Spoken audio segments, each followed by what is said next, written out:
자, 안녕하세요. 북스원 카페 여러분. 자, 오늘은 이제 저번 시간에 이어서 이제 독일의 그 시틀러 관련된 내용을 이제 할게요. 그 시틀러의 이제 그 집권 과정하고, 그 다음에 2차 세계대전 전까지 이제 시틀러의 활동 내용들이 예전에 기출에 상당히 많이 언급돼 있었거든요. 특히 시틀러의 이제 인종차별 정책, 유태인 학살, 이런 것들이 이제 좀 한 두세 번 더 많이 나왔어요.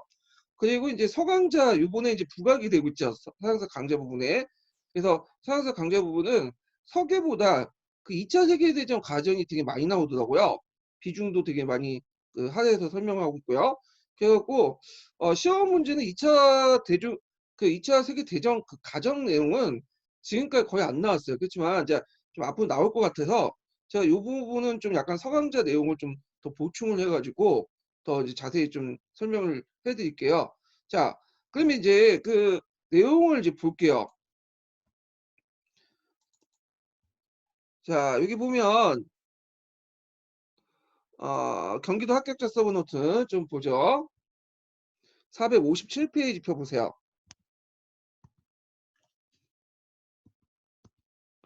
자, 나치당의 이제 집권 과정을 볼게요. 이 시틀러라는 사람인데 이 시틀러는 원래는 이 독일 사람이 아니에요. 이 사람은요. 원래 오스트리아 사람이죠. 오스트리아 사람이고 이제 그 젊었을 때 빈에 가서 이제 미술을 그 학교에 입학한다고 좀 공부를 하다가 잘 안 돼가지고 이제 그 독일에 가서 어 있다가 1차 세계대전 터지니까 그때 이제 자원 입대해가지고 1차 세계대전 때 이제 병사로 참여를 했었죠. 그리고 있다가 이제 패전 후에 계속 이제 군인으로 남아 있었어요. 그때 상부에서 어떤 이제 지시가 떨어졌냐면 그 독일 노동당이 한번 이상한 단체가 있으니까 한번 가봐서 그 애들이 뭐 하는지 좀 한번 보고 좀 해와라.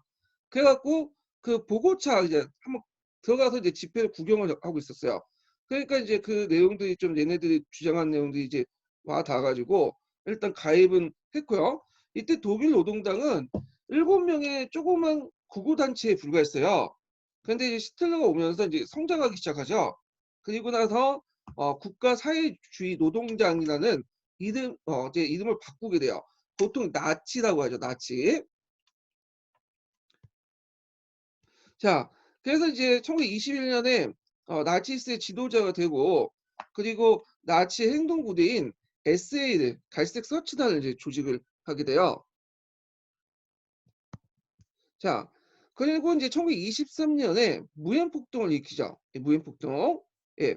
이 무엔폭동은 이제 그 당시 그 1923년에 프랑스가 루르를 점령하니까 그거에 대한 분노로 해서 일으켰던 건데 근데 실질적으로 큰 폭동은 아니에요. 거기 비오홈이라고 했는데 비오홈은 이제 맥주집이죠. 맥주집에서 맥주 먹다가 어 그 몇 명이 이제 그 선동에 익힌 건데 곧바로 진압 당했어요.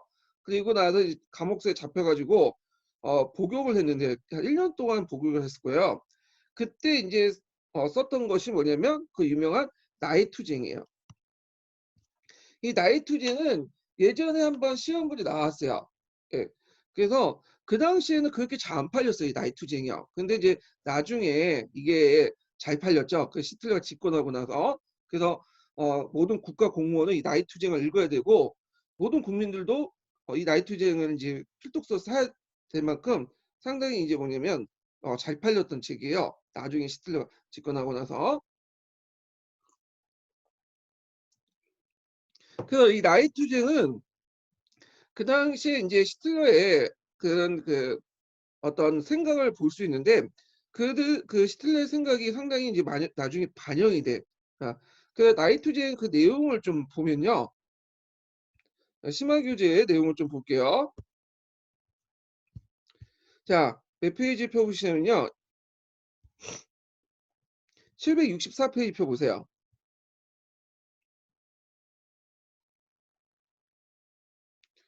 자, 나이투쟁은 이 아돌프 시틀러가 쓴 정치 선언문이고요. 그가 이제 유일하게 썼던 이제 국가 사회주의 어떤 바이블 역할을 하는데 여기 보면 이제 독일 패망에 대한 배신감을 피력하면서 민족주의 이데올로기를 표현했다. 음. 그래가지고 이제 이 사람은 첫째 인종주의 관에 있어서 그 민족을 세 개의 민족으로 이제 나눴죠. 그래서 크게 위에 상부에 있는 아리안 민족이 있고요. 그래서 아리안 민족이 있고 이 아리안 민족을 천재 민족이라고 했어요. 그 다음에 두 번째는 이제 그 밑에 슬라브 민족을 뒀죠. 이 슬라브 민족들은 그 아리안 민족의 생활 공간을 확보하기 위해서 이 필요한 민족이라고 했고 나중에 얘는 노예로 사용해야겠다 이렇게 이제 시대를 밝혔고요. 그 다음에 그 밑에 있는 이제 집시라든지 그 다음에 유대인들.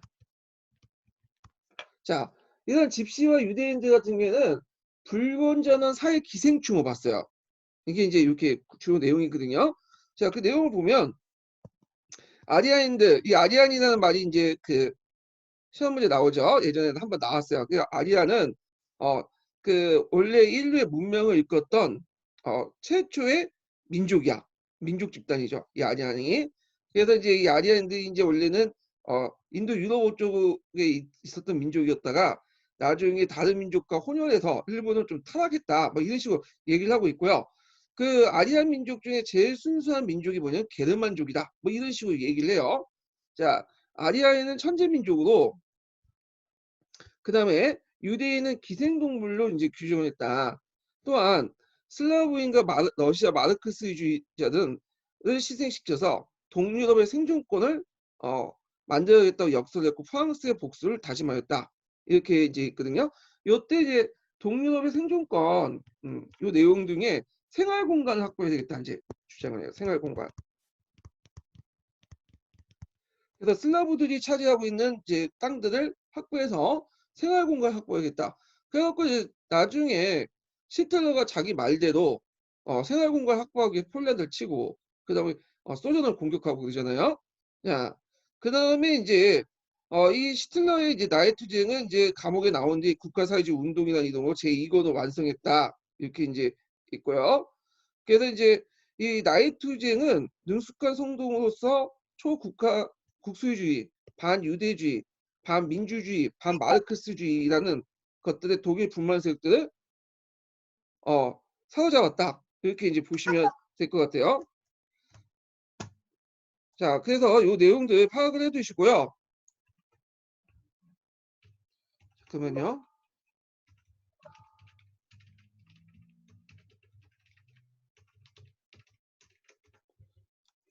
자, 그리고 좀 내용을 보면 그래서 이제 나이투쟁의 이제 내용을 이제 좀 약간 이렇게 봤고요.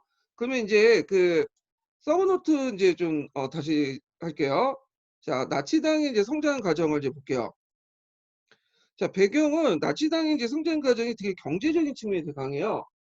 나치당은 원래 조그마한 정당에 불과했는데 그 전까지는 크게 부각이 안 됐어요. 그러다가 1929년 대공황이 일어나고 나서 이제는 소수 정당에서 점점 커져가지고 결국은 제1당까지 됐는데 그 내용을 보면요. 자, 경제공화국 미국에서 이제 그 유럽에 주었던 단기 차관이 회수되죠. 독일의 경우에 크게 이제 미국 자본의 의존도가 높았는데 독일의 경우 경제적 부흥을 위해서 외채에 의존한 바가 컸고 특히 미국 차관에 큰 비중을 차지하고 있었다. 그래서 공항의 타격이 독일의 경우 되게 심각했고요. 이제 막 안정성을 찾으려고 했던 중산계급과 중소농민층은 공항의 여파로 안정감이 위협받자 그들은 제도의 정치에 큰 불만을 느끼고 나치스트를 지지하게 되죠. 그래서 나치가 제2당으로 이제 성장을 하게 돼요.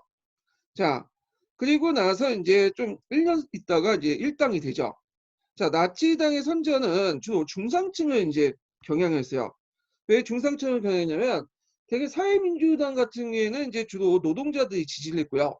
그리고 그 위에 있었던 이제 그 상층 부르주아 세력들 있죠. 이런 부르주아 세력들은 주로 이제 중앙당이라든지 이런 그 보수 정당들을 지지를 했죠. 근데 중간에는 중상층들은 그렇게 지지 정당이 별로 없었어요. 그러니까 그걸 이제 타고 그 나치 정당이 파고 들어간 거죠.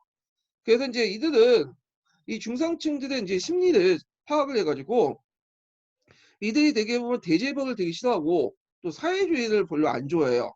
그래서 이걸 이제 타겟을 했던 거죠. 그래서 대제벌을 공격하면서 공산당을 이제 배격하고 사유재산을 이제 옹호하고요. 소시민층에게 노동자원과 다른 별도의 지위를 부여함으로써 중상층의 지지를 획득했다.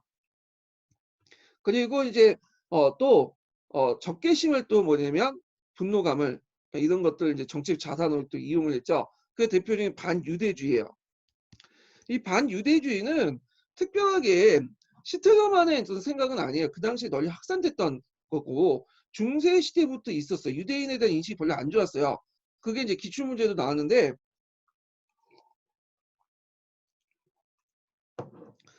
일단 유대인들 인식이 별로 안 좋았던 이유가 뭐냐면 일단 예수님을 죽였다. 유대인들이. 그다음 두 번째는 중세 시대 때 고리대금업을 주로 했던 사람들이 유대인들이에요. 그래가지고 인식이 별로 안 좋았던 데야. 이 사람이. 거기에다가 이제 히틀러가 그 성장할 때 이제 주로 빈에 많이 이제 있었거든요. 그러다 보니까 이제 젊은 시절에 거의 빈이 있었는데 이 빈은 뭐라 할까요? 반유대주의가 확산됐던 곳이에요. 문화적으로 볼 때. 그래서 거기에 좀 영향을 받지 않았나 이렇게 이제 보고 있어요. 그래서 그 시틀러 이전에 반유대주의 성향 관련된 내용은 그 풍조 관련된 내용은 좀 이따가 이제 기출문제 풀어보면서 좀 얘기를 해보고요. 그래서 이 히틀러는 이 유대주의를 반유대주의를 적극적으로 이용했다. 그래서 독일이 패망하고 궁핍한 이유가 유대인 때문이다. 유대인들이 1차 세계대전 때 등에 칼을 꼽았기 때문에 배신을 했기 때문에 우리가 졌다. 자, 그러면서 이 반유대주의는 이런 모든 계급을 하나 초월해갖고 하나 직결시키는 데 큰 역할을 했다라는 거죠. 그리고 이제 독일 국민들이 베르샤 조약에 대해 별로 안 좋죠. 막대한 배상금 뭐 이런 것들 때문에. 그래서 베르샤 조약의 폐기를 주장하고 등등 하면서 이제 국민들의 어떤 감정 속에 깊숙이 들어갔기 했고요. 자, 그다음에 여기에서 이제 자본가 타협을 했는데 원래는 이제 그 나치가 초창기 때는 반재벌을 내세웠어요. 근데 정치를 하다 보니까 이제 돈이 필요하잖아요. 돈이.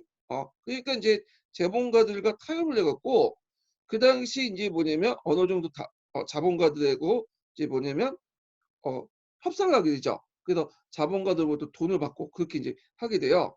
자, 그래서 1932년에 정권을 장악하기 위해 돈이 필요했던 히틀러와 그의 장래성을 내다본 대재벌 산업자본가들 사이 타협이 성립됐고 나치스는 우익정당인 국민당 제한군인의 융커 농업연맹과도 제휴하였다. 이렇게 이제 보시면 되죠. 자, 그 다음에 이제 나치들의 이제 정권 장악 과정을 이제 좀 또 볼게요. 자, 나치당의 정권 장악에서 이제 보면 1932년에 총선에서 나치가 일당을 해요. 일당을. 예. 근데 이제 정권은 아직 지지 못했어요. 왜냐면 나치당이 이제 일당은 했지만 가반수는 넘지 못했거든요. 가반수를 넘지 못했기 때문에 어, 했고요. 대신에 이제 1933년에 그때 신덴부르크 대통령이 그 보수 세력들 이제 그 견제한다고 해서 그 당시 히틀러를 총리로 임명해요. 총리로. 그래서 이제 히틀러가 이제 정권을 장악한 연도가 32년이 아니라 33년이야. 33년. 그러면 히틀러의 정권 장악 과정을 좀 볼게요. 정권 장악 과정을. 자, 심화 과정을 잠깐 보면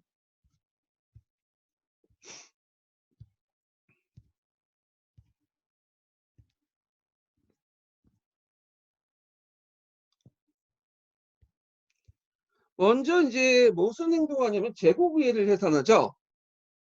그래서 1933년에 다시 이제 선거를 하자 해가지고 제국의회를 이제 해산을 시켰고요.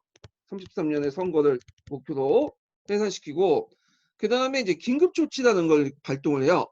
예전에도 얘기했지만 이제 그 바이메더 헌법의 문제점이 뭐냐면 긴급조치권이 있어요. 긴급조치권. 원래 이 긴급조치권은 대통령이 행사해야 되거든요.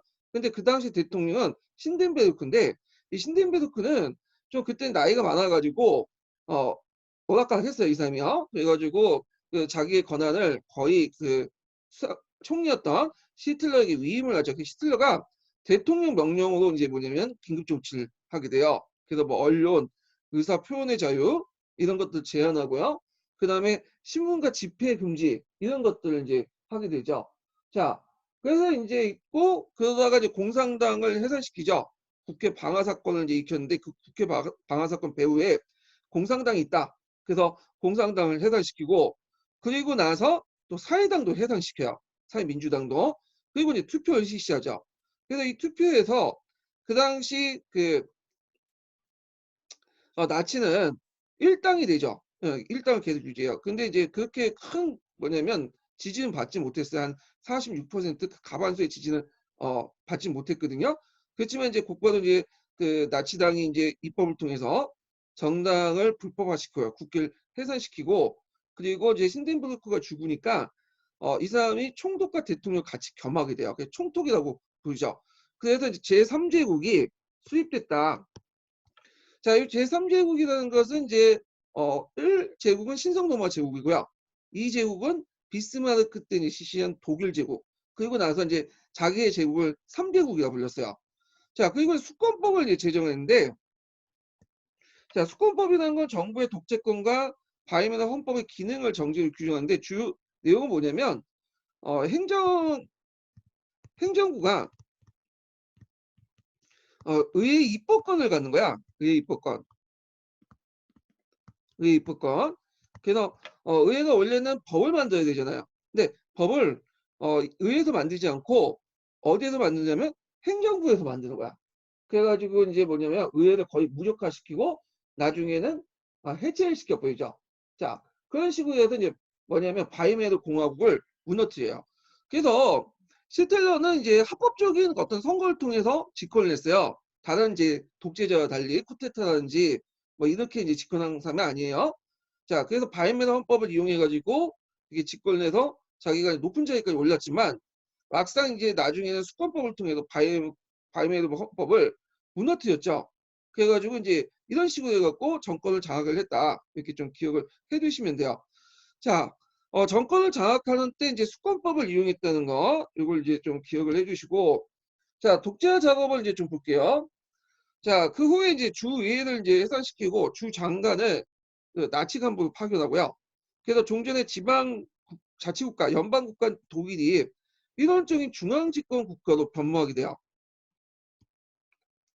그 다음에 공산당과 사민당을 불법화시키고요. 그 전에 이제 했었죠, 이거는요. 카톨릭 중앙당도 활동 금지시키고, 그리고 나치스만이 이제 유일한 이제 합법적인 정당으로 이제 선언하고, 제한 군인들을 나치당을 흡수하고요.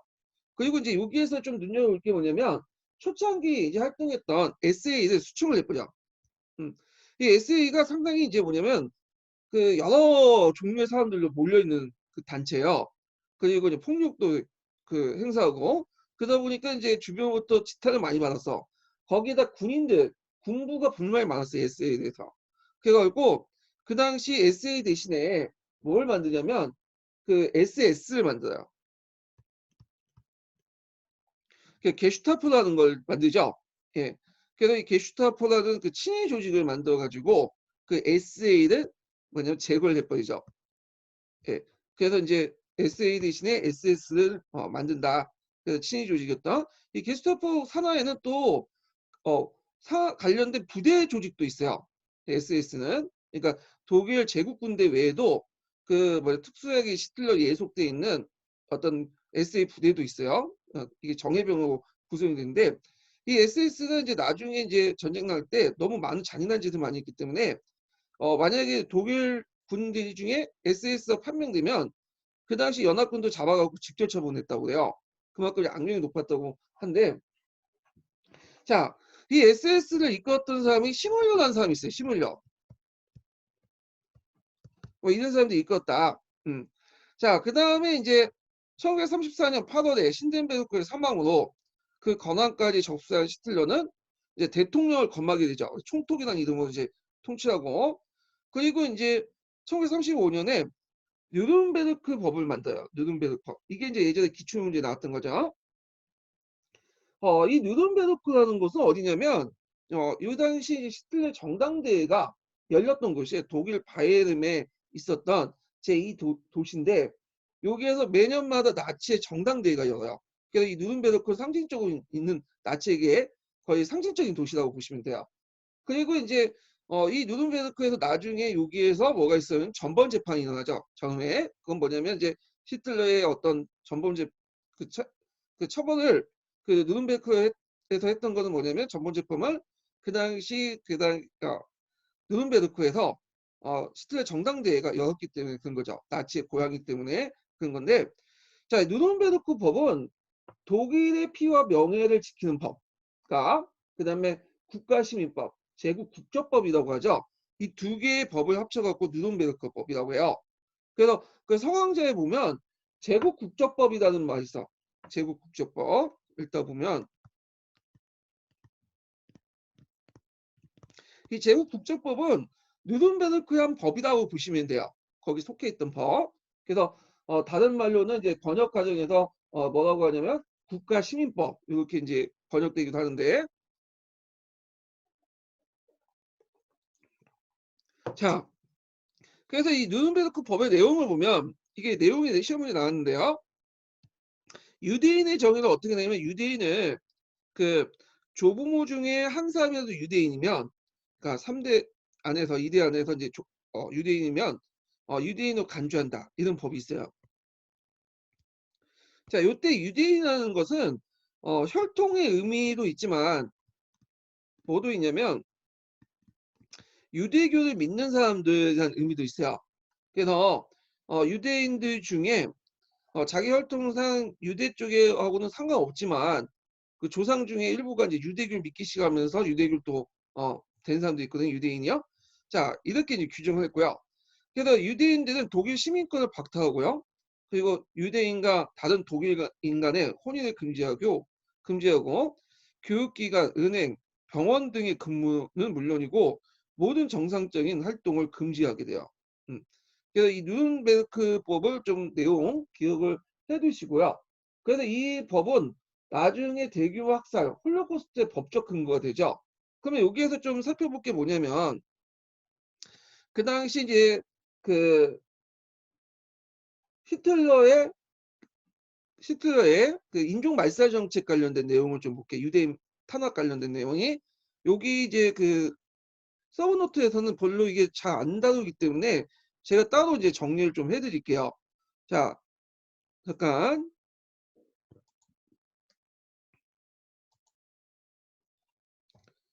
자, 내용을 이제 보면요. 자, 여기 이제 그 예전에도 한번 기출에서 언급됐던 내용인데, 일단 서강자를 기준으로 한번 좀 얘기할게요. 서강자가 좀 자세히 나와 있더라고요. 유대인 탄압과 관련된 내용들 중에. 그래서 이제 일단은 단계, 유대인 그 차별의 단계를 좀 볼게요. 일단 첫 번째로는 그 차별 단계가 있고요. 아이고, 얘가 민감하네요. 예. 자, 그 다음에 추방, 그 다음에 집중, 확산, 이렇게 이제 네 단계를 나눠가지고 진행이 돼요. 그러니까 처음부터 다 죽였던 건 아니야. 이렇게 이제 조금씩 말려 죽인 거죠. 그래서 이제 첫 번째 단계였던 차별을 볼게요. 차별. 다른 사람과 차별하는 것을 이제 법적으로 이제 만들었는데, 이게 이제 뭐냐면 아까 처음에 얘기한 누른베르크죠.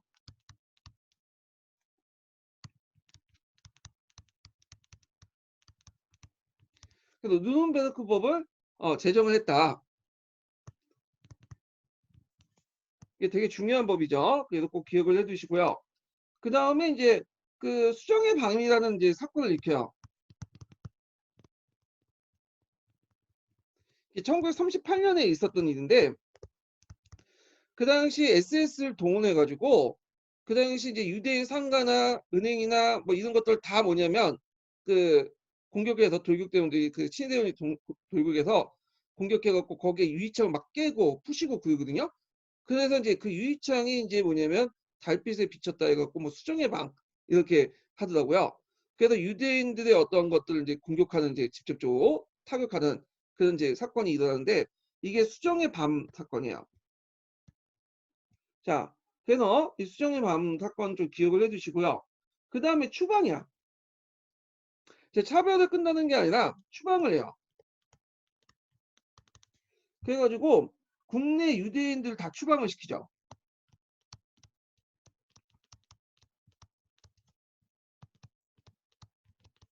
근데 추방을 할 때 자기 재산을 가지고 가지 못하도록 해요. 놔둬 가라. 그래서 그때 많은 이제 국내 유명한 그 유대인들 관련된 학자들, 재벌들 많은 사람들이 다 추방돼 갖고 뭐 영국이나 미국으로 가요. 그중에 뭐 아인슈타인도 그 포함되어 있죠.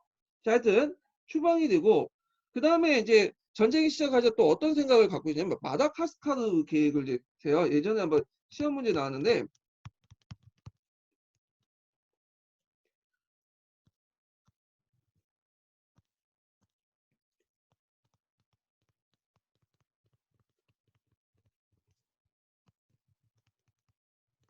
이 마다가스카르는 어디 있냐면 여기 아프리카에 있으면 여기 아주 큰 섬이 있죠. 아프리카에서 제일 큰 섬.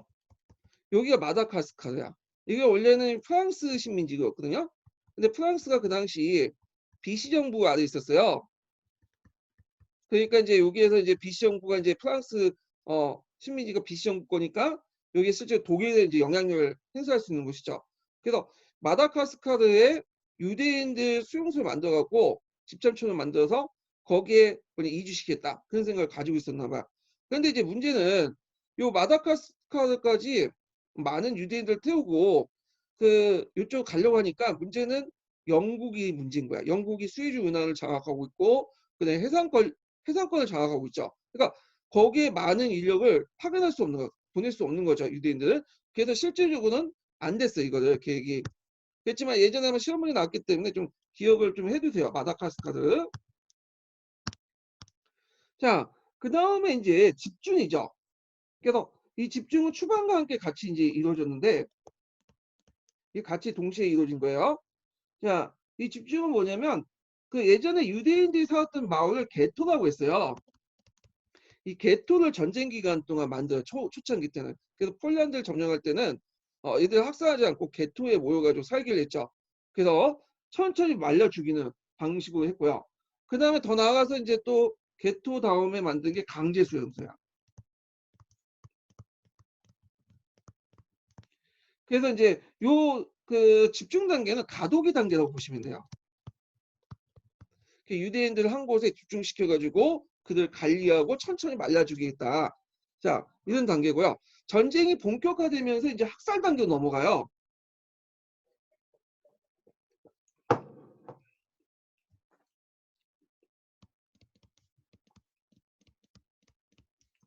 학살 단계 넘어간다.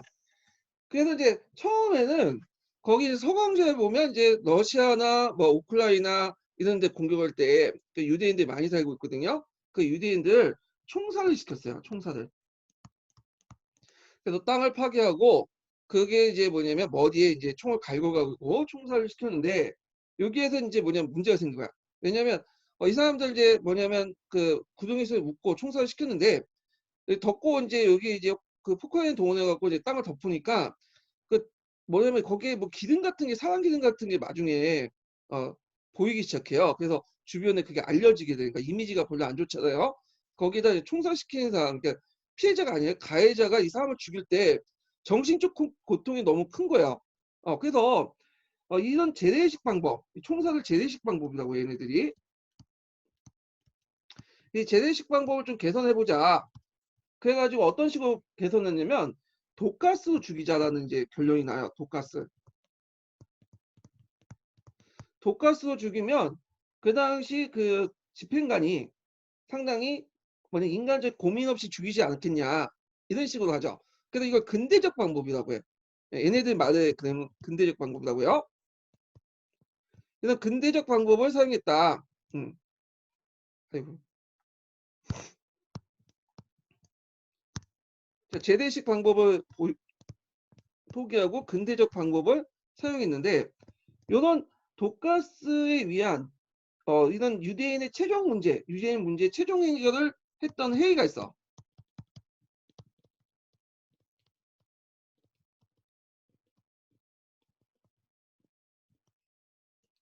그래서 이제 이걸 이제 무슨 회의라고 하냐면 바젠 회의라고 해요. 바젠. 이거 좀 기억을 해주세요.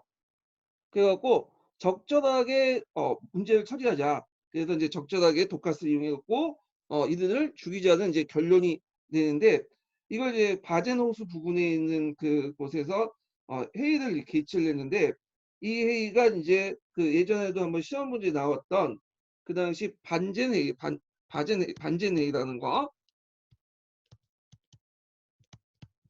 반젠 회의. 그래가지고 그 이런 반젠 회의에 통해서 이제 이런 것을 결정하게 되죠.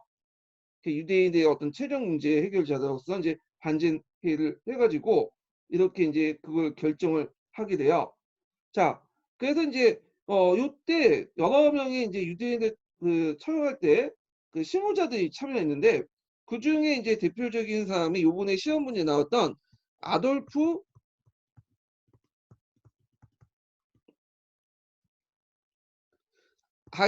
그 아돌프 아이히만이라는 사람이 있어요. 이 사람이 요번에 시험 문제 나왔죠. 예. 그래서 요 사람은 이제 철도 관련된 실무자로서 참여했어. 철도. 왜냐 이 사람이 이제 유대인들을 이제 수용소까지 보내야 될 거 아니에요. 그래서 이걸 예를 들어 전멸 수용소가 가는데 유대인들 다 죽이는. 그래갖고 이제 유대인들 죽이기 위해서 전멸 수용소를 보여야 되는데, 이때 이제 뭐냐면 그 실무 담당자가 아돌프 아이히만이라는 사람이에요. 그래서 나중에 이제 끝나고 나서 이 사람이 아르헨티나로 망명 가거든요. 망명보다는 그냥 도망쳐 나오죠. 그래갖고 이제 가명을 가지고 살다가 나중에 이스라엘 정보기관이었던 모사드에게 잡혀요. 그래서 이제 이스라엘 끌고 와가지고 이 사람이 처형을 당하죠. 그래서 이제 그 관련된 이제 그 재판장의 연설 내용이 아이만 관련된 연설 내용이 요번에 시험 문제에 나왔던 거야. 그래서 요거 좀 기억을 해두시면 될 것 같아요. 자, 그래서 이제 이렇게 있고, 이때 이제 아이만의 이제 재판을 받던 사람 중에 뭐가 안나 아르트라는 사람이 있어요. 한나 아르트라는 사람이.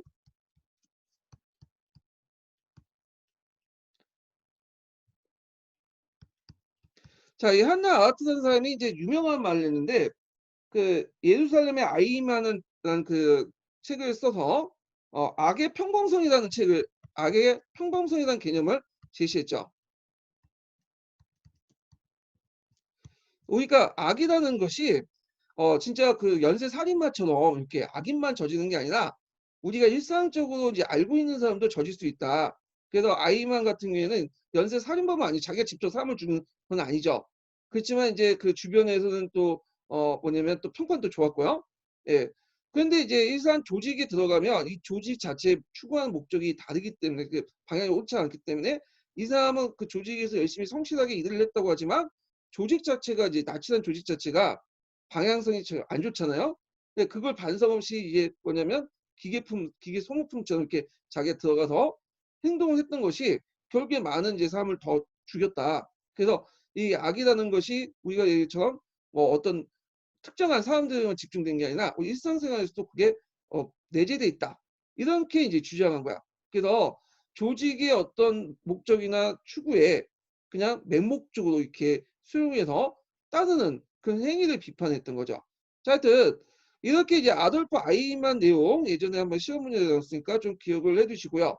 요 전면 수용소의 대표적인 게 여러분들이 알다시피 아우슈피츠 같은 그 수용소 있죠? 이게 대표적인 전문 수용소 중에 하나예요. 자, 이렇게 해서 이제 한번 그 지금까지 히틀러의 그 유대인 정책들에 대해서 좀 얘기를 해봤어요. 그래서 차별, 추방, 집중, 학살.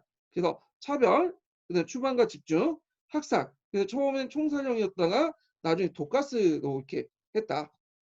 그리고 이제 독가스를 이제 하는 방법도 독가스 차를 이용했다가 나중에 수용소로 이렇게 방법을 전면 수용소 이용하는 방법을 했고요. 독가스를 사용하는 유대인 문제의 최종 해결을 어제 결정은 반젠회의에서 결정했다. 이렇게 이제 보시면 되겠죠. 반젠회의에서. 자, 그래서 이제 요 내용들 좀 기억을 해두세요. 여기 이제 시험 문제 나왔으니까 한번 나올 가능성이 또 있어요. 예. 자, 그러면 다시 경기도 합격자 서브 노트를 좀 들어가 볼게요.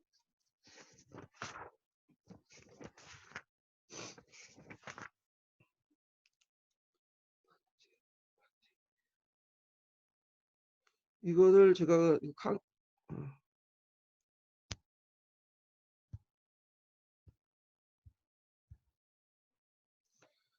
자, 그 다음에 대외적으로 생활 공간을 요구하는 팽창주의를 내세웠다. 이것이 이제 침략 전쟁을 유발하게 되죠.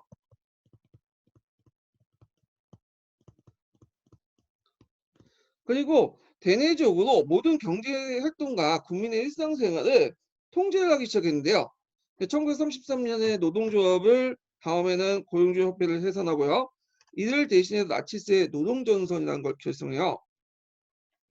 그래서 노동자들의 어떤 직업과 배치도 국가가 모두 통제를 해. 이거 종교에 있어서도 그 1933년 카톨릭과 시틀 사이 협약이 있었는데 아예 무시해버리고 신교와 구교를 막론하고 나치스의 통제를 벗어날 수 없었고요. 그리고 그 1933년에 펼치는 게슈타포는 이제 개인의 서신 교환과 물론 사생활을 조세하고 권리를 갖고 나치스에 대한 반대자나 국가 통제 이탈자 가차없이 이제 색출해서 그 뭐냐면 그 처형 색출해서 잡아내기 시작하죠. 그래서 이들을 이제 정치범 수용소라든지 총살형을 시켜. 그 독재 체제를 이제 강화시켜 나갔다. 이렇게 좀 기억을 해두시면 돼요. 자, 그다음 나치의 이제 경제 정책을 좀 볼게요. 이 나치의 경제 정책은 예전에 이제 시험 문제에 많이 나왔어. 그래서 많이 나온 게 한 번 나왔죠. 그래서 여기 이제 그 좀 기억을 해두셔야 되는데 참고로 여기 예, 참고 이렇게 이제 있고 나치의 경제 정책 이렇게 좀 기억을 해두셔야 되는데 자 일단 이제 보면 나치는 앞에서 이제 정치적으로 상당히 억압을 했잖아요. 근데 이제 실제로 경제 정책을 잘했어요. 일단 그 앞에 이제 나치가 집권한 것도 경제적 문제 때문에 집권한 거고 그리고 나치당이 일시적으로 전쟁 전까지 인기를 누렸던 것도 이 경제 정책을 상당히 이제 효율적으로 진행을 했기 때문에 그렇죠. 나치는 기본적으로 국가 사회주의 정책이에요. 근데 국가 사회주의라고 해서 자본주의를 무시한 게 아니에요. 자본주의 인정하고 사유재산을 인정해요. 근데 여기에다가 플러스 뭘 붙이냐면 사회주의 요소인 계획경제적 요소를 붙여요. 그러니까 이제 그 당시 대공황 때 미국이 뭘 만들었죠? 뉴딜리 정책을 했죠. 뉴딜리 정책에서 시장 경제에다 국가가 개입할 수 있는 계획 경제 요소를 갖다 붙였잖아요. 자, 근데 그 당시 스틸러도 다른 형식이지만 뭐냐면 내용이지만 계획 경제 형태로 해서 비슷한 내용을 했다는 거야. 예. 그래서 국가가 직접적으로 이제 개입을 해가지고 뭐 일자리 창출하거나 산업 간의 어떤 조절을 해주거나 이런 것들을 이제 했다는 거죠. 자, 그래서 1933년부터 시작된 경제개혁으로 정부가 경제에 적극적으로 개입해서 급속한 발전을 가져왔고요. 그 다음에 일자리 창출, 복지시설 및 여가생활 제공 등 국민들의 경제적 만족감을 높여줬고 독일 경제를 이제 발전시켰죠. 그 다음에 그 통제 경제를 기준으로 해서 국가 기반 시설에 대한 대규모 투자, 거대 기업체에 대한 국가적 지원을 통해서 생산력을 다시 활기를 불어넣었다. 요건 미국의 뉴딜리 정책하고 비슷하다고 보시면 돼요. 아까 지금 얘기한 것처럼. 근데 뉴딜리 정책과 달리 주로 어디에 투자를 했냐면 군수공업에 집중적으로 투자했어요. 예. 왜냐하면 이제 전쟁하려면 뭐 자동차, 뭐 전차, 그다음 장갑차, 뭐 전함 이런 것들 많이 만들어야 되잖아요. 그래서 하여튼 이 군수공업에 집중 투자해서 그 당시 독일 경제는 당시 유럽 경제 중에 돋보이는 경제 성장을 이뤘고요. 이때 이제 실업자들에게 일자리를 제공해주고 그리고 중상층뿐만 아니라 원래 노동자들은 3인당을 지지했지 그 나치를 지지했던 건 아니에요. 근데 이제 노동자들부터 또 지지를 받게 돼요. 그리고 또 경제 성장이 여유진 국가 재정과 대대적인 사회보장제를 또 실시하고요. 그다음에 노동자 시민계층에게 보다 높은 임금과 다양한 편의시설 그리고 국가 부담과 휴양을 가도록 어, 등 이건 국민의 어떤 독일 국민의 생활을 질을 향상시켰다 이렇게 보시면 돼요. 그래서 이때 이제 일자리 창출을 위해서 만든 고속도로가 독일 하면 아우토반 있죠. 이 아우토반을 그때 만들었어요. 그래서 시틀러가 이제 아우토반 만들 때 그때 이제 자유주의 국가에서는 뭐 도로 하나 만들고 고속도로 만들면 이제 땅을 보상하니 뭐 이런 것들이 이제 되게 많이 많잖아요. 집값 땅을 이제 땅을 매입을 해갖고 보상도 해주고 근데 이제 시틀러는 그런 것도 필요 없죠. 그냥 반대하면 다 숙청을 시켜버리고 융커들 막 억압해서 땅을 뺏어가지고 여기다 아우토반을 막 깐 거야. 그래서 이제 사회 간접자본도 확충시키고 일자리도 창출시키고요. 그런 역할도 하고 그 다음에 이제 노동자들이 이제 편하게 한 번씩 휴가를 갈 수 있도록 차를 한 대씩 제공해 주자. 그래서 그 당시 폭스바겐하고 협력하에 국민차를 만들죠. 이게 딱정벌레처럼 생긴 그 국민차 같은 거 있죠? 그걸 이제 그때 만든 거예요. 그래서 이제 이런 식으로 해서 독일 국민의 생활을 질을 향상시켰다는 거죠. 그래서 이제 나중에 베르린 올림픽 때 그걸 또 선전을 했죠. 그래서 경제 정책만은 시틀러가 좀 잘한 것 같아요. 근데 거기서 끝났으면 됐는데 문제는 이제 뭐예요?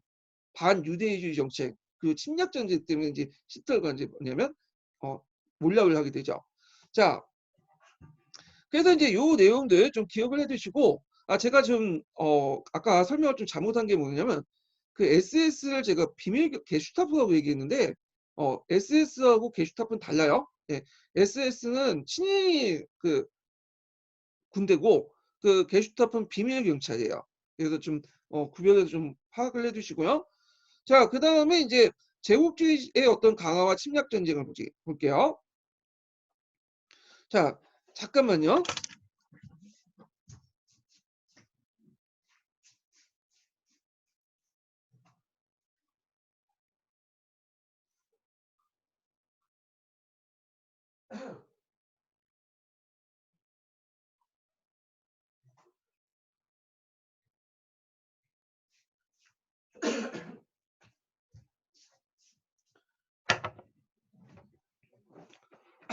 죄송합니다.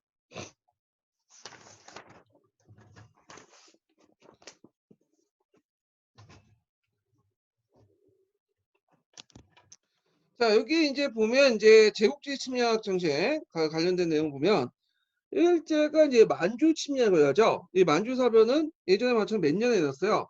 1931년에 일어났어. 그래서 만주국에는 계례국을 수입을 하고요. 이거 이때 니틀 조사단을 국제연맹에서 파견하죠. 그래서 이걸 명백한 침략행위를 규정하는데 이걸 받아들이지 못한 일본이 국제연맹을 탈퇴했어요. 그 만주국과 관련돼서 예전에 이제 역사 스페셜에서 한번 역사 토크쇼인가 거기에서 다뤘더라고요. 그래서 이 만주국 한번 봐주세요. 이번에 그 역사 그날인가? 네, 그날인가 그 토크 프로그램이 있는데 역사 그날에서 이제 그 다뤘는데 요 만주국이 좀 시험 문제 나올 가능성이 좀 있어요. 그 시험 출제관 중에 최근에 들어가는 분들 중에 만주국에 대해서 되게 관심 있는 분들이 많더라고요. 여기 그래서 한번 그 프로그램 좀 봐주시고요. 자, 그다음 독일 같은 경우에는 제네바 군축회의에서 군비 평등권을 주장했으나 우리도 이제 좀 보통 국가처럼 군비 제한하지 말고 어, 군비를 우리가 나름대로 군대를 확충시키겠다. 이게 했지만 받아들이지 않고요. 결국에는 이제 1933년에 10월에 국제연맹에서 탈퇴를 하게 되죠. 자, 그리고 이제 1935년에 베르사유 조약 중에 그 독일의 군비 제한 조항을 폐지해 선언하고 재무장에 이제 착수를 하게 돼요. 그리고 그 프랑스와 러시아가 상호 원조 조약을 체결하니까 히틀러는 이들 루크라우드 조약의 협정 위반이다라고 이제 하면서 그 당시 비무장 시대였던 라이란트 이제 군대를 주둔하게 되죠. 자, 그래서 이제 이런 식으로 해서 이제 재무장을 이제 하기 시작해요. 자, 이탈리아 같은 경우에는 그 1935년에 10월달에 에티오피아를 침공하죠. 이게 이제 시험 문제 나왔죠. 그래서 이걸 이제 뭐라고 얘기하냐면 제2차 이탈리아 에티오피아 전쟁이라고 해요. 1차는 예전에 한번 있었고요. 그 왜 일으켰냐면 예전에 한번 에티오피아하고 이탈리아 싸워서 아두아 전투에서 그게 패했잖아요. 이탈리아가. 그걸 이제 나름대로 굴욕감을 느낀 거야. 그래서 이런 굴욕감, 패배감을 싣고 그 다음에 예전에 로마 제국의 영광을 되살리겠다 하면서 에티오피아를 공격한 거죠. 자, 그래서 에티오피아에 공격을 해서 이제 에티오피아를 점령을 했어요. 근데 이제 국제연맹이 뭐냐 제재를 했지만 군사적인 어떤 제재가 아니라 주로 경제적 제재야. 그래서 이탈리아 상품을 불매하고 주요 군수물자나 이탈리아에 대한 금수 조치 이런 것들이 하는데 이런 것들이 한계가 있었죠. 자, 미국과 독일은 국제연맹 회원국이 아니었고요. 지금은 그때 독일은 이제 탈퇴를 하고 없었죠. 석유는 제일 중요한 석유가 군수 금속 품목에 들어가 있지 않고 영국의 수에즈 운하가 그 이탈리아 무기 소송을 개방을 했어요. 에티오피아 가려면 꼭 그 수에즈 운하를 거쳐야 가야 되는데 수에즈 운하부터 개방을 해놓고 이런 이제 제재란이 별로 의미가 없는 거예요. 실효성이 없는 거죠. 자, 결국엔 1936년에 에티오피아를 합병해서 동아프리카 제국을 건설을 하게 돼요. 물론 이제 잠깐이고 그것도 이제 나중에 1941년에 영국과 에티오피아 연합군이 다시 그 이탈리아군을 에티오피아에서 몰아내게 되죠. 자, 그리고 이제 축축국 형성을 볼게요. 자, 이때 1936년 7월 달에 에스파니아에서 반란이 일어나죠. 프랑코 장군이 쿠데타를 일으켜요. 그 공화 정부를 이제 무너뜨리고 정권을 세웠는데 이때 이제 독일과 이탈리아가 더 가까워져요. 왜냐하면 독일과 이탈리아가 에스파니아를 지원을 했거든요. 그래서 독일, 이탈리아가 이제 세계 정부 여러 각국부터 욕을 얻어먹어. 근데 같이 이제 왕따가 되니까 더 가까워진 거야. 이 부분은 좀 이따가 더 설명할게요. 프랑크 관련된 내용은. 자, 그리고 1936년 10월 달에 베를린과 로마의 축축이 형성되죠.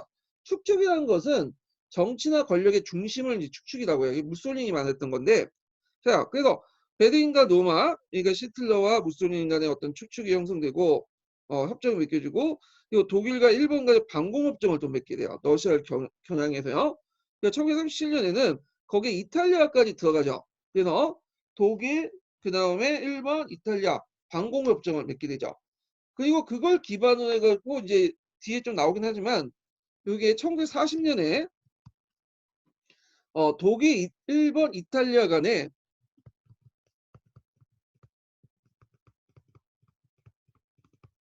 삼국 동맹이 맺히지. 삼국 동맹. 삼국 동맹이요. 그래갖고 이제 이걸 삼국 동맹이 체결되면서 나중에 이제 일본이 진주만을 폭격하잖아요. 그러면서 독일과 이탈리아도 미국에 선전포고 하면서 자연스럽게 이제 미국이 2차 세계전에 개입을 하게 돼요. 예. 자, 그래서 이제 이 축제국 형성과 삼국 동맹 이렇게 이제 내용을 봤고요. 그럼 여기에서 좀 더 살펴볼 게 뭐냐면 그 에스파냐 반란 관련된 프랑크의 파시즘에 대해서 좀 얘기해 볼게요. 요게 그 서브노트에는 없더라고요. 자세한 내용이. 그래갖고 제가 이제 심화규제 내용을 가지고 진행을 할게요. 몇 페이지 펴보시면 심화규제 767페이지 펴보세요.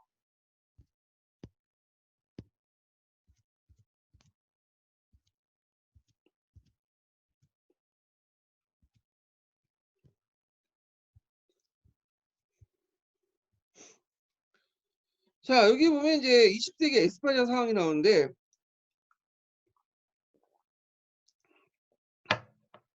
자, 20세기 에스파냐 상황에서 보면 이제 그 에스파냐는 그 당시에 중앙 집권화 국가보다는 지방의 어떤 여러 세력들이 존재를 하고 있었고 공업보다는 농업 경영 위주였어요. 좀 사회가 후진적이었고 빈곤이 만연했고요.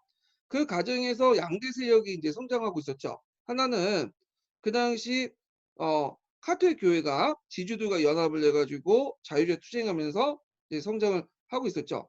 그렇지만 이제 그렇게 큰 영향력은 이제 그 뭐냐면 행사하지 않고 한 3, 40% 정도 영향력만 행사하고 있었고 그 과정에서 이 무정부주의자와 사회주의가 확산되고 있었던 상황이에요. 자, 그 당시 에스파냐 정치는 혼란기였어요.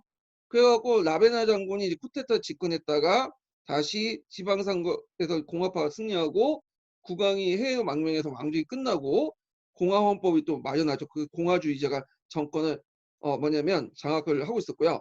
그 안에서도 이제 뭐 자익세력들이 뭐냐면 또 등장해갖고 또 인민전선 내각이 결성돼요. 인민전선 내각은 예전에 그렇죠 프랑스처럼 사회주의 중심으로 해서 자화적인 어떤 그 정부 조직 형태예요. 자, 그러니까 이제 이거에 대해서 그 당시 그 프랑코 장군이 쿠데타를 일으켜요. 예, 쿠데타를 일으키고 그러면서 이제 내란 상태가 빠지게 되죠. 예. 그래서 공화파하고 프랑크 장군하고 싸우게 돼. 얘네들이. 자, 그 내란 과정에서 이제 독일과 이탈리아는 적극적으로 이제 프랑크 장군을 지원을 하죠. 뭐 군수 물자라든지 비행기라든지 뭐 등등 전차 같은 걸 지원하고 영국과 프랑스는 공식적으로 지원을 안 해줘요. 예. 그래서 영국과 프랑스는 소극적이라고 하지만 실제로 뭐 그냥 옆에서 경제적으로 약간 지원해주고 뭐 군사적인 어떤 포면적인 지원은 공식적인 지원을 안 해주고 소련만 적극적으로 지원해줘. 왜냐면 이게 좌파 연합 정권이기 때문에. 그리고 이제 그 영국과 프랑스 국민 중에 자유주의 성향을 가지고 있는 사람들 있죠. 이 사람들은 정부군 개인 자격으로 그 당시 스페인의 그 공화파들 있죠. 그 정부군에 가담을 해서 참전을 하게 되죠. 예. 그래서 이제 요때 썼던 유명한 소설책이 있어요. 자유를 위해서 누가 울리나 뭐 이렇게 책이 있는데 하여튼 그런 걸 통해서 이제 정부에 참여를 했고 결국에는 독일과 이탈리아의 어느 적극적인 후원을 받은 파시스트가 승리하죠. 그러니까 이제 프랑코 장군이 승리하게 돼요. 그러면서 이제 뭐냐면 좌파 연합의 공화파 정부가 무너지게 되죠. 자, 의는 내란뿐만 아니라 파시즘과 자유민주주의 이념투쟁에서 결국에는 파시즘의 승리로 끝났다. 이렇게 이제 보시면 될 것 같고요. 이 프랑코 장군은 그 당시 이제 독일과 이탈리아의 지원을 받고 이제 집권을 했긴 했지만 2차 세계대전 때는 참여 안 해요. 중립을 지켜요, 이 사람은요. 그리고 이 사람은 계속 독재를 하다가 1970년대까지 독재를 해요. 그래서 그때 이제 자연사를 하게 되죠. 그때 이제 스페인에서 많은 사람들이 죽고 그랬어요. 예. 그러면 이때 이제 소재로 그렸던 게 뭐냐면 피카소의 게르니카라는 작품이 있어요. 이게 교과서에 나오는데 이 게르니카를 왜 그렸냐? 피카소가 이제 스페인 출신이거든요, 이 사람이요. 예, 그래서 스페인 출신인데 이 당시 이제 그 내전 중에 게르니카라는 조그만 마을이 있어요. 그 마을에 그 당시 독일 폭격기가 와가지고 여기를 폭격을 했어. 그래서 그 당시 많은 사람이 죽었거든요. 그래갖고 이때 이제 1903 이걸 게르니카를 그려갖고 1903 이걸 항의하기 위해서 게르니카를 그려가지고 1937년에 파리 박람회 에스파냐 정시간에 게르니카라는 이름으로 출품을 했어요. 그래서 요 그림이 나오면 뭐와 관련돼 있다? 에스파냐의 내란, 스페인의 내란과 관련돼 있다. 이렇게 이제 보시면 될 것 같아요. 자, 그래서 이제 요 관련된 내용들 좀 파악을 했고요. 그 다음에 넘어가서 경기도 합격자 서문부터 계속 볼게요. 자, 독일의 침략 과정 볼게요. 요 독일의 침략 과정은 어 2차 세계대전 1939년 9월 1일 날 시작됐잖아요. 그래서 그 당시 독일이 폴란드를 전격적으로 해갖고 침입한 때부터 시작됐는데 그 전에 이제 히틀러가 그 주변의 땅들을 야금야금 먹게 돼요. 그게 이제 예전에 시험 문제 나왔는데 주로 이제 침략 과정은 2차 세계대전보다는 2차 세계 전야의 그 히틀러 침략 과정이 나오더라고요. 그래서 이제 그걸 한번 볼 필요가 있어요. 자, 요거 좀 보기 전에 그 당시에 좀 지도를 좀 볼게요.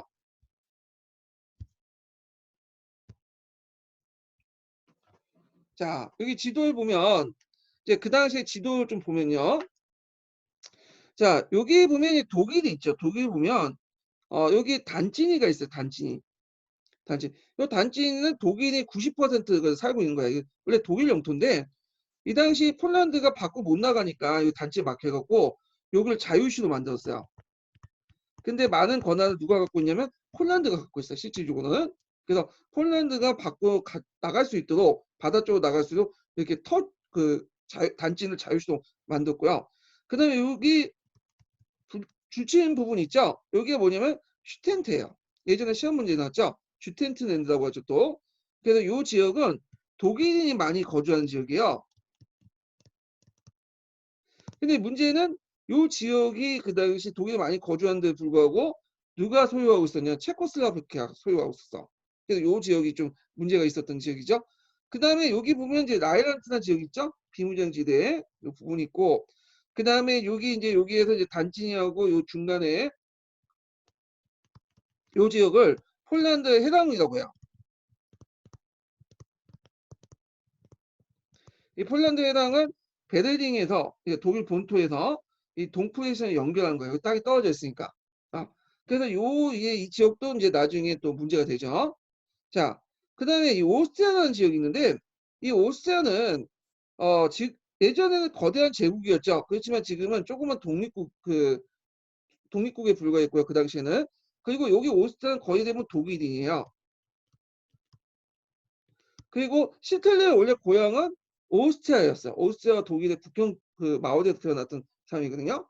그래갖고 이제 시틀러는 나중에 대독일주를 내세워갖고 이 오스트리아 통합을 해요. 예. 자, 그러면 이제 그때 그 시틀러의 이제 독일의 중심을 움직임을 볼게요. 시틀러 침략 움직임. 1933년에 국제혁명 탈퇴하고 그다음에 1935년에 징병제를 이제 부활시키죠. 그리고 36년에 이쪽 나일라트 지역을 진주하고 아까 전에 설명한 것처럼 이제 스페인의 네단의 이제 병력을 파견해서 프랑코 장군을 돕고 그리고 1938년 3월에 그 당시 오스트리아의 나치당이 집권하니까 그때 이제 뭐냐면 오스트리아 합병을 하죠. 그리고 무에네단을 거쳐 슈텐트를 합병하고 결국엔 체코 전역을 지배하죠. 요 당시 체코는 체코슬라바키아라고 해갖고 체코하고 모라비아 지역하고 슬라비아키아 지역이 합쳐져 있었어요. 그래서 이걸 해체시켜. 그래서 요 체코 지역은 합병을 시키고요. 슬로바키아 지역은 보호국을 만들어요. 그리고 나서 이제 영국과 폴란드 간의 상호 원조 조약을 이거는 이제 영국에서 이제 하고 왜냐면 여기 히틀러가 이제 학대돼 나가니까 폴란드를 그다음 돌렸거든요.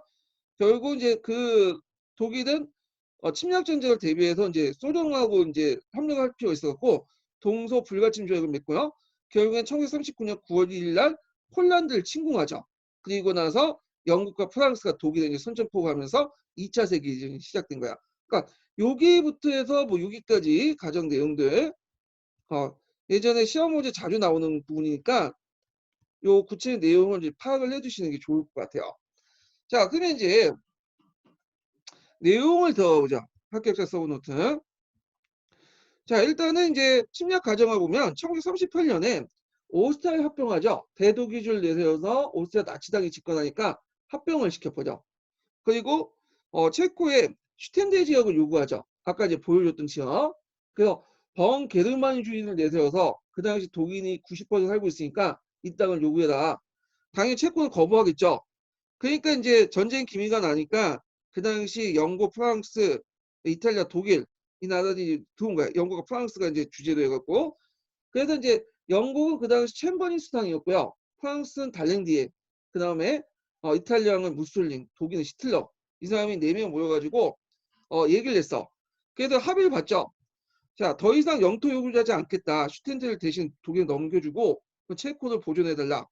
그리고 기타 소수민족 지역은 헝가리, 폴란드에게 하장하라. 뭐 이런 식으로 이제 얘기를 한 거야. 이게 되게 중요한데 그래서 요때 무헬회담에서 슈텐트를 독일에게 넘겨줘. 그래서 이때 영국과 프랑스가 왜 이런 조치를 취했냐면 독일하고 싸우기 싫어서 그런 거야. 전쟁 나면 큰일 난다. 많은 사람 죽는다. 1차 세계대전 때 1000만 명 죽는 거 봐라. 그래서 이걸 무슨 정책이라고 하냐면 유화 정책이라고 해요. 자, 근데 이게 좀 잘못된 판단이었죠. 그때 한번 그 슈텐트를 독일에 넘겨주는 게 아니라 이에 대해서 이제 뭐냐면 체코 편에 들어가지고 강력하게 독일하고 따졌어야 돼. 근데 이제 그걸 못하다가 이제 넘겨주다가 이제 잘못된 판단을 한 거지. 원래 상식적인 사람들은 상대방의 상식적으로 해주면 상식적으로 나갈 거라 생각해요. 근데 그런 거 맞죠. 비상식적인 사람들은 그거는 통하지 않죠. 오히려 이제 스텐트만 먹는 게 아니라 나중에 히틀러는 완전 체코슬라바키아를 다 먹어버리죠. 군대를 동원해가지고. 그리고 이 무헬회담의 문제점이 뭐냐면 여기 보시면 알겠지만 영국, 프랑스, 독일, 이탈리아하고 제일 중요한 그 당사자였던 체코가 없어. 체코의 의견을 듣지도 않았어요. 그냥 자기들끼리 강대국들이 모여가지고 결정을 해버린 거야. 그래서 영국 수상은 체인버링은 돌아오자마자 평화의 보장이라고 자랑을 하죠. 근데 이제 그때 처칠이 비난을 해요. 이거 들어줘서 안 되는데 왜 들어주냐. 그래서 이제 나중에 2차 세계 시작하자마자 이제 챔버링은 이제 유화 정책을 했던 챔버링 물러나고 대독 강경주의자인 처칠이 집권하게 되죠. 자, 결과를 보면 자, 이렇게 이제 이 조약을 통해서 프랑스, 소련, 체코슬라바키아 삼국 간의 상호 원조 체제가 이제 붕괴됐고요. 그리고 이 당시 소련이 국제적 고립이 돼. 그래서 이제 소련이 이제 여기에서 빠졌잖아. 중요한 문제도 불구하고 체코는 자기 영향권이라 생각했는데 그래서 영국, 프랑스에 대한 어떤 분노, 배신감 이런 것들을 이제 갖게 되죠. 그리고 이제 곧바로 침략이 제기되죠. 수텐테를 먹었던 게 아니죠. 곧바로 체코에 가서 이제 체코 전역을 다 지배를 했고요. 히틀러가. 더 나아가서 폴란드에 단찐이 자유시하고 폴란드 해당을 요구를 해요. 일단 단찐이 자유시 같은 경우에는 이제 폴란드가 이제 권리가 많으니까 그 지역을 달라.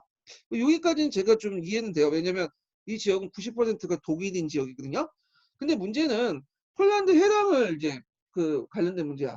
이 폴란드 해당은 그 동프로시안 지역과 독일을 연결하는 지역인데 여기에 내가 이제 아우토반하고 철도를 연결해 갖고 할 테니까 그 아우토반과 그 도로 지역은 독일에게 달라는 거야. 어. 그래서 이제 그러니까 폴란드가 당연히 거부하죠. 자, 그래서 이게 이것 때문에 이제 나중에 전쟁이 시작된 거죠. 그러면 여기에서 이제 단지 자유시하고 폴란드 해당 부분을 좀 더 볼게요. 이게 이제 시험 문제 나왔는데 폴란드 해당을 볼게요. 해당이라는 것은 여기 보시면 입구를 얘기하는 거죠. 이렇게 긴 입구들. 그래가지고 이제 이 부분인데 그래서 그 독일하고 본토하고 프루시아를 연결시킨 동프루시아를 연결한 그 지역을 얘기해요. 자, 1931년에 조사에 의하면 그 지역이 89% 폴란드이고 10%가 독일인이야. 그런데 이제 베르사유 조약 결과 폴란드에 기속이 됐고요. 그리고 히틀러가 요구했던 건 폴란드 해당 전체 지역을 요구했던 건 아니고요. 그 동프루시아를 가기 위해서는 그 기차나 이 당시 그 아우토반을 우리가 건설했으니까 그 지역을 시해법권 설정해주고 그 기차와 그다음 아우토반 자동차도를 우리 독일 영토에 해달라. 이런 식으로 이제 요구를 한 거죠. 그래서 이제 근데 폴란드 정부가 이걸 거절한 거야. 자, 그리고 단찐이 같은 경우에는 발트 독일 한국 단친이가 이제 베르사유 조약에 이제 해서 자유도시가 됐는데 이때 인구의 96%가 독일인이야. 이 독일은 위사를 좀 무시한 건 했어요. 그래갖고 1920년대 국제용맹 보호 아래 자유도시가 되어 독일령에 분리됐고요. 그리고 12월 바르샤바 조약을 계기로 폴란드가 단친에 대한 많은 권리를 갖게 돼요. 결국에는 요 단친이도 반환을 요구했지만 폴란드가 반대해서 결국에는 반환이 안 됐죠. 그래서 전쟁 후에는 이제 이 도시가 폴란드 기속이 돼. 그 다음에 그 그다니스크라고 해서 지금 폴란드인들이 많이 살고 있어요. 독일인들 다 추방됐어요, 이 지역에서. 자, 그래서 이제 요 지역 폴란드 해당 부분과 단지 문제 꼭 기억을 해주시고 이거 기출문제 나왔으니까. 자, 그래서 이제 여기 히틀러의 침략 전쟁 그 전까지 좀 얘기를 해봤어요. 그러면 관련된 이 기출 문제 좀 풀어볼게요. 주제별 기출 문제.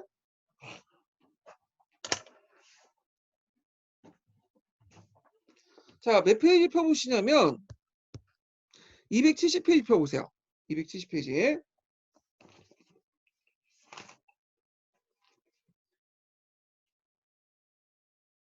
아, 270페이지가 아니라 그 앞부분에 한번 또 문제 풀어봐야 돼. 269페이지도 펴보세요.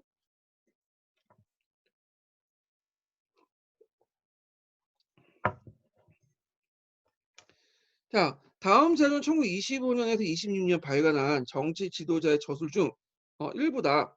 다음 빈칸에 가에 들어갈 종족의 이름을 쓰고 이 정치 지도자가 국민들의 압도적 지지를 받게 된 경제적 배경을 세 가지 쓰시오 등등이 있거든요. 자, 이거는 이제 시간 관계에서 다 읽지 못하지만 나의 투쟁이죠. 여기에서 열등한 인종과 유전적으로 우월한 민족 이런 것들이 있는데 여기에서 이제 유전적으로 우월한 것은 뭐죠? 아리안 민족이야. 이 아리안 민족. 그래서 이 아리안 민족은 세계 문명을 이끌었던 민족이죠. 근데 이제 아리안 민족 중에 일부가 열등한 인종들과 혼합이 생겼어. 그래서 이제 도태가 되는 사람들이 많았고 이 아리안 민족 중에 도태되지 않은 열등한 민족들과 섞이지 않은 그 최상의 민족이 게르만 민족이라고 이렇게 얘기를 해요. 그래서 여기 들어갈 건 아리안 민족 이렇게 들어가시면 되고 자, 일단은 뭐 경제적 배경, 일단 압도적인 지지를 받게 된 것이 그 당시 그 중산계층과 중소농민층이 공황의 여파로 안정감을 상실하고 나치스의 선전 선동을 거쳐가지고 지지를 하게 되죠. 그리고 공산주의 배격하고 사회주의 제도를 옹호하고요.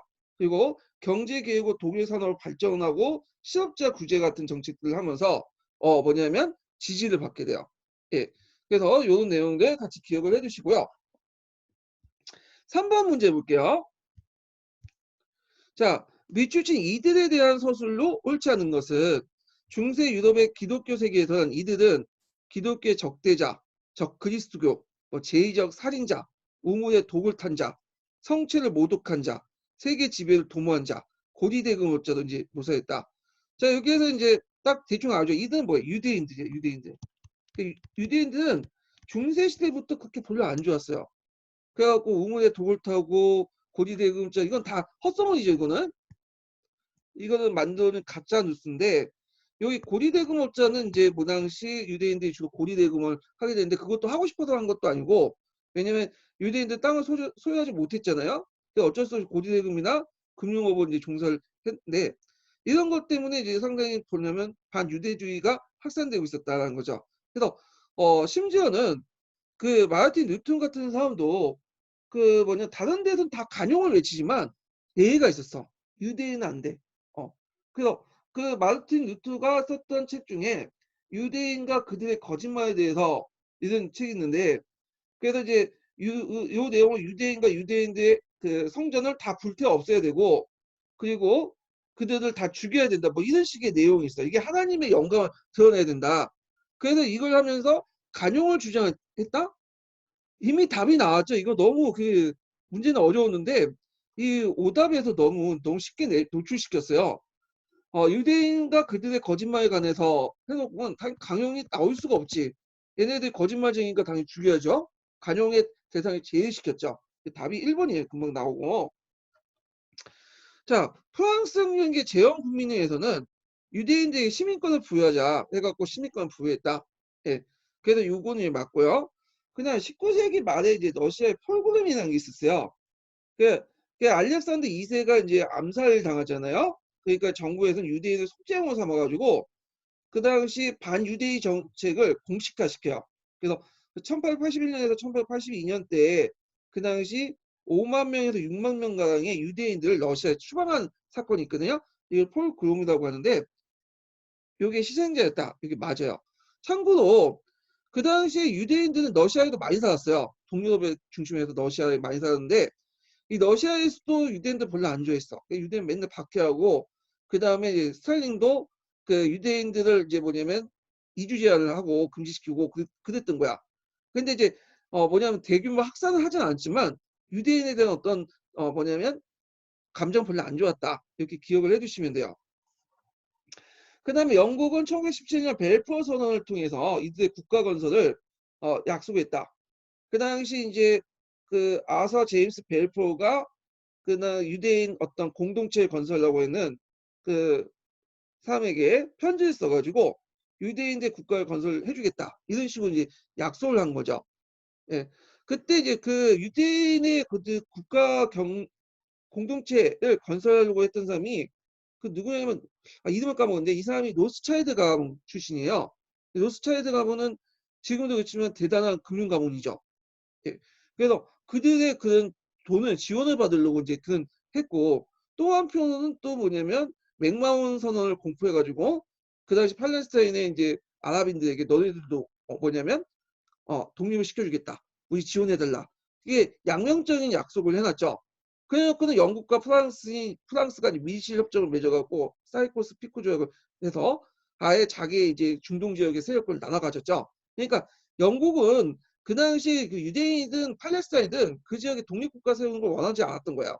그런데 이제 1차 세계대전 때 하도 이제 유럽 전선에 바쁘다 보니까 중동의 독일 세력을 견제하기 위해서 그런 식으로 거짓말을 쳤던 거지.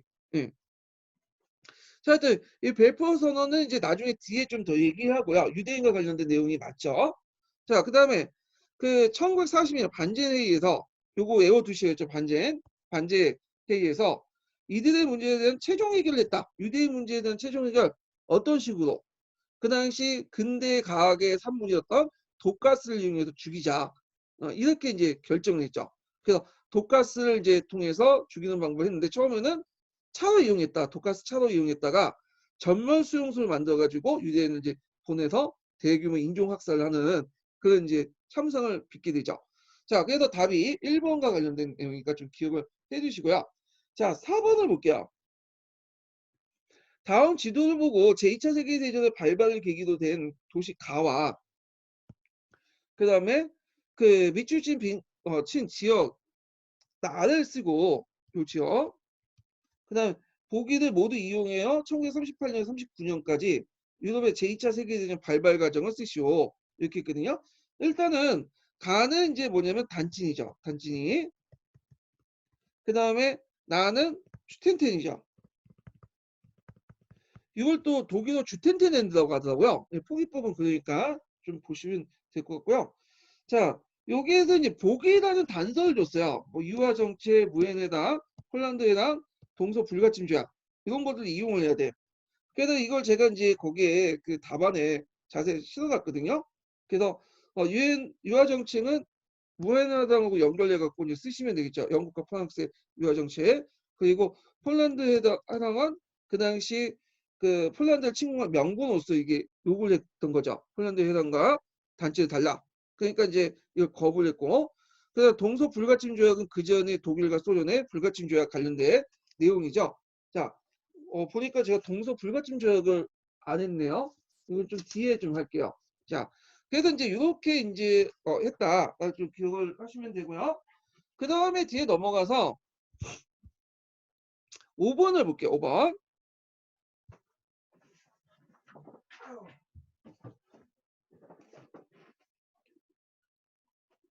자, 5번을 보면 다음 파울 슈미트의 해고력의 토대도 재구성한 것이다. 자, 밑줄 친 내용을 해당 독일 정부의 그 움직임을 쓰시오. 이렇게 있거든요. 자, 이 당시 이제 그 위상은 뭐냐면 그 1939년 9월 1일 날 독일군이 폴란드를 침공했잖아요. 그래서 그때 영국과 프랑스가 독일의 최후 통첩 성전포고에 대해서 독일 그 당시 외상이었던 그 니벤트루프라고 해서 있어요. 이 니벤트루프의 반응을 얘기해요. 그래서 여기 이제 미추신 정부가 독일 정부인데 여기가 잠깐만요. 예. 독일 정부가 그게 안 나있네. 독일 정부가 미추치를 안 쳤는데 잠깐 제가 나중에 찾아가고 좀 얘기할게 읽으면서. 자, 그러면 한번 보죠. 자, 사회자 오늘은 제2차 세계대전 발발 직전 독일 측 수석 토론관에 지냈던 파울 슈미트를 초대 손님으로 모시고 긴박했던 당시의 상황을 들어보겠습니다. 슈미트 씨, 전쟁이 터지던 그날의 분위기를 먼저 말씀해 주세요. 자, 요때 이제 1939년 9월 1일 폴란드 침공과 관련된 내용이죠. 그날 시틀러의 총독의 직무실에는 숨막히는 정적이 흘렸어요. 그분은 꼼짝도 않고 환자 앉아 계시고 약간 환한 얼굴로 외무장관 리페트로프에게 다가 무슨 일이냐 물었어요. 그래서 장관이 영국과 프랑스가 최후 통첩을 했다고 보냈다고 나지막에 대답했어요. 자, 언제부터 전쟁이 임박했다고 예상했나요? 아마 1938년 3월 독일은 오스트리아 합병이죠. 오스트리아 합병이 나오죠. 그리고 전쟁에 서막을 올렸다고 봐야 할 것이다. 그 후 제2차 세계대전 발발 직전, 그러니까 폴란드 공격하기 전까지 독일 정부는 여기 독일 정부 줄을 치세요. 제가 줄을 안 쳤는데 이게 줄 치고요. 자, 동유럽에서 전쟁의 명분을 쌓기 위해서 외교적 노력과 군사적 행동을 같이 했다. 그래서 이러한 상황이 전개되자 영국, 프랑스 최후 통첩으로 강경하게 대응한 것이다. 자, 여기는 그럼 기간이 1938년 3월부터 오스트리아 합병부터 해갖고 그 전쟁 전까지니까 1939년 9월 1일 전이니까 10월 30일까지 이렇게 기간이겠죠. 그래서 요 기간 동안 외교적 노력과 군사적 행동을 같이 했다. 그러면 그 기간 동안 있었던 외교적 노력은 뭐냐? 일단 슈텐데 지방을 요구했죠. 무해네덜 참여해서. 그리고 단지니와 자유시와 단지 자유시와 폴란드 해당을 요구했고요. 그리고 이제 뒤에 좀 얘기하겠지만 독일과 소련 간의 불가침 조약을 맺게 돼요. 이걸 쓰시면 되고요. 군사적 행동은 체코슬로바키아를 모두 점령했죠. 예, 그 군사적 행동이죠. 참고로 오스트리아 합병은 이제 평화적인 방법을 했고요. 자, 요거 내용을 쓰시면 돼요. 요 부분은요. 그래서 자세한 내용은 제가 또 기출문제 분석집에 적어놨으니까 참고해 주시고, 자, 그 다음에 6번 문제 볼 거야. 자, 가나에 들어갈 나라를 이름대로 쓰시오. 1920년에 들어와서 유럽은 벨슈아 체제에 인해서 평화가 찾아온 듯 하였다. 그러나 세계는 경제공황의 발생으로 다시 위기에 빠져들었다. 자, 이에 대한 타격책으로 1930년대 되면 군국주의 또는 제국 전체주의 국가들이 무력 침략을 도발했다. 일본은 만주를, 그리고 멋멋은. 자, 여기서 가는와 낫에 들어갈 나라는 없어요. 일단 이탈리아죠. 이탈리아가 어디 쳤죠? 에티오피아를 쳤어요. 그리고 독일이 나일란트를 점령했다. 그리고 이탈리아는 어 이미 1890년 아프리카 에티오피아 한번 쳤죠. 근데 이때 1890년 아프리카 에티오피아 침공했는데 패전한 경험이 있어. 요 전투가 예전에 말한 것처럼 무슨 전투죠? 아도아 전투예요. 그래서 이 아도아 전투는 이탈리아군이 2만 명, 그 에티오피아군이 이탈리아 4배 되는 8만 명이야. 그리고 이제 이렇게 있는데 조직도 그럼에도 불구하고 이제 에티오피아군 정투 장비가 그렇게 많지가 않았죠. 그럼에도 이제 이탈리아군이 패배를 한 거야. 예. 그래서 그 아두아 전투의 이후에 이제 맺어진 조약이 이제 뭐냐면 아디스 아바바 조약이 있어요.